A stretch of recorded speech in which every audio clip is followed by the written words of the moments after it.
জানিয়ে দেব সর্বশেষ আপডেট বাংলা সংবাদ। শুরুতেই শিরোনাম। পদ্মা সেতুতে দৃশ্যমান হচ্ছে হাসিনা সরকারের লুটপাট, বেরিয়ে আসছে থলের বিড়াল। অন্তর্বর্তী সরকারের সঙ্গে $200 মিলিয়ন চুক্তি যুক্তরাষ্ট্রের, ফেরত আসছে পাচারের অর্থ। নেতাকর্মীদের জরুরি নির্দেশ দিল আওয়ামী লীগ, নতুন ষড়যন্ত্র ফাঁস। ইয়েমেন থেকে ইসরায়েলে একের পর এক ক্ষেপণাস্ত্র হামলা। দর্শক, এতক্ষণ শুনছিলেন সংবাদ শিরোনাম, এবারে বিস্তারিত। দেশ পালাতক সদ্য সাবেক প্রধানমন্ত্রী শেখ হাসিনার বিপদ যেন কাটছেই না। একের পর এক বের হতে শুরু করেছে মহা দুর্নীতি, লুটপাট, গুমখুন সহ নানা অপকর্ম। ধীরে ধীরে দৃশ্যমান হচ্ছে পদ্মা সেতুতে শেখ হাসিনা সরকারের লুটপাটের চিত্র। এমনিতে ধারণা করা হচ্ছিল এই সেতুর খরচ কোনোভাবেই 32,000 কোটি টাকা হতে পারে না। লুটপাটের কারণেই এত ব্যয় বেড়েছে। বিস্তারিত প্রতিবেদন সহকর্মী জান্নাতের ডেস্ক রিপোর্টে। পদ্মা সেতু ছিল মূলত স্বৈরাচারী নেত্রী শেখ হাসিনার লুটপাটের একটা মাধ্যম মাত্র। একটি গণমাধ্যমের প্রতিবেদনে বলা হয়, পদ্মা সেতুর দুই প্রান্তে 2টি মুরাল ও মুরালের জন্য কিছু স্থাপনা নির্মাণে 117 কোটি টাকা ব্যয় করেছে বিগত আওয়ামী লীগ সরকার। মুরাল নির্মাতা ও স্থপতিরা বলছেন এত টাকা ব্যয়ে একেবারেই অস্বাভাবিক। পদ্মা সেতুর দুই প্রান্তে শেখ মুজিবুর রহমান ও সাবেক প্রধানমন্ত্রী শেখ হাসিনার এই মুরাল নির্মাণের জন্য কোনো দরপত্র রাখা হয়নি। অন্যতম ঠিকাদার ছিল রূপপুর পারমাণবিক বিদ্যুৎ কেন্দ্র প্রকল্পে বালিশকান্ডে বিতর্কিত Majid sons construction limited. Padma সেতু প্রকল্পের সঙ্গে সংশ্লিষ্ট একজন কর্মকর্তা নাম প্রকাশ না করার শর্তে বলেন, প্রতিযোগিতার মাধ্যমে ঠিকাদার নিয়োগ করা হলে মুরাল দুটি নির্মাণে 50 কোটি টাকাও লাগতো না। শুধু মুরাল নির্মাণ নয়, অস্বাভাবিক ব্যয় হয়েছে পদ্মা সেতুর উদ্বোধনী অনুষ্ঠানেও। সেখানে ব্যয় করা হয়েছে 89 কোটি টাকা। এক্ষেত্রেও উন্মুক্ত দরপত্র নয়, ঠিকাদার নিয়োগ করা হয়েছে নিজেদের পছন্দ মতো। 5ই আগস্টের পর আওয়ামী লীগের শীর্ষ পর্যায়ের কোনো নেতাদের খোঁজ না মিললেও ঠিকই দলীয় নির্দেশনা আসছে। বিশেষ করে আওয়ামী লীগের ফেসবুক পেজ থেকে দেওয়া হচ্ছে একের পর এক বার্তা। এরই ধারাবাহিকতায় দলের নেতাকর্মীদের জরুরি নির্দেশনা দিয়েছে আওয়ামী লীগ। শনিবার দিনগত মধ্যরাতে দলটির ভেরিফাইড ফেসবুক পেজ থেকে নির্দেশনা দেওয়া হয়। এতে বলা হয়, দলীয় নেতাকর্মীদের প্রথম কাজ তৃণমূলের পাশে দাঁড়ানো। তথ্যের জন্য আওয়ামী লীগ অফিসিয়াল ইমেইলে যোগাযোগ করতে বলা হয়েছে। এছাড়া সামাজিক যোগাযোগ মাধ্যমে কোনো প্রকার উস্কানি বা প্ররোচনার ফাঁদে পা না দেওয়ার কথা বলা হয়।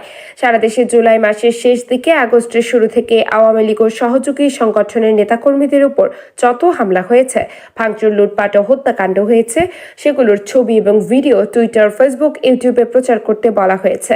ভুয়া বার্তায় বিভ্রান্ত না হয়ে জনগণের আস্থা অর্জন করতে বলা হয়। সেই সাথে প্রতি মহানগর, জেলা, উপজেলা, ইউনিয়ন ওয়ার্ডে আওয়ামী লীগ ও সহযোগী সংগঠনের কার্যালয়ে নেতাকর্মীদের বাড়িতে হামলা, ভাঙচুর ও লুটপাটের যে ক্ষতি হয়েছে তা দেশের মানুষকে জানাতে বলা হয়। এছাড়া বর্তমানে যারা দেশ চালাচ্ছে তাদের কাছেও সকল হামলা, নির্যাতন, ভাঙচুর, লুটপাটের বিচার চায় আওয়ামী লীগ। ক্ষতিগ্রস্তদের ক্ষতিপূরণও দাবি করেছে দলটি। ছাত্র জনতার আন্দোলনের কারণে গত 5ই আগস্ট দেশ ছাড়তে ভারতে চলে যান সাবেক প্রধানমন্ত্রী শেখ হাসিনা।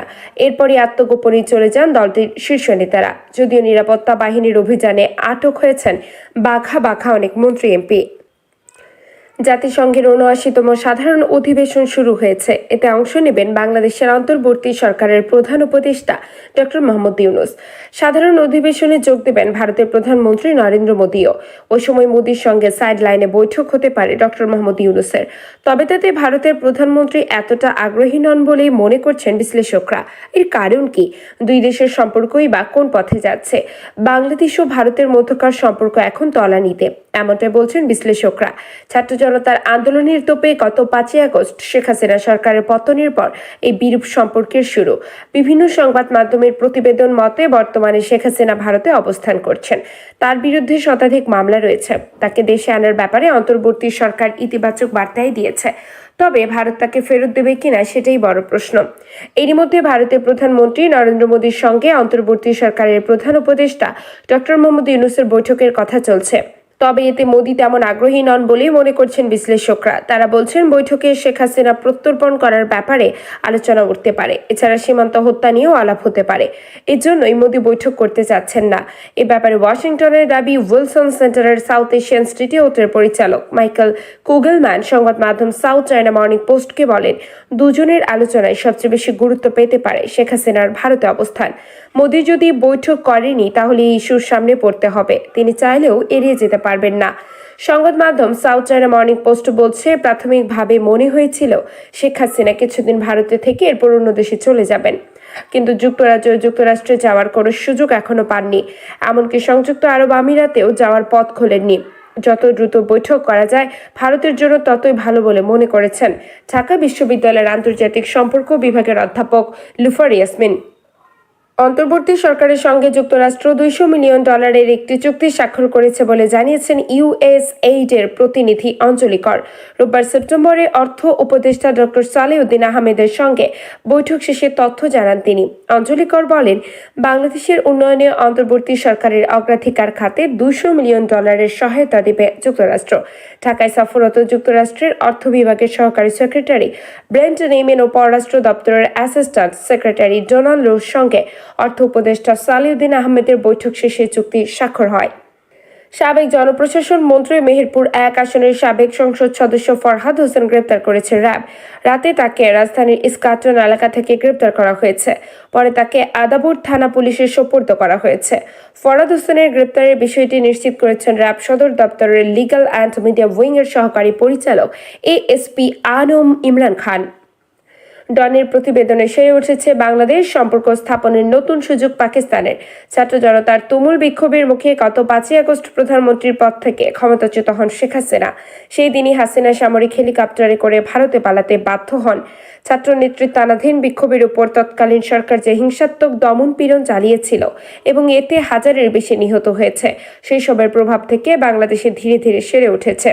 বিশ্বব্যাপী বুদ্ধিজীবী মহল জানতে আগ্রহী যে যাকে একসময় আয়রন লেডির তকমা দেওয়া হয়েছিল, সেই হাসিনা এত দ্রুত কেন তার ক্ষমতা হারালেন।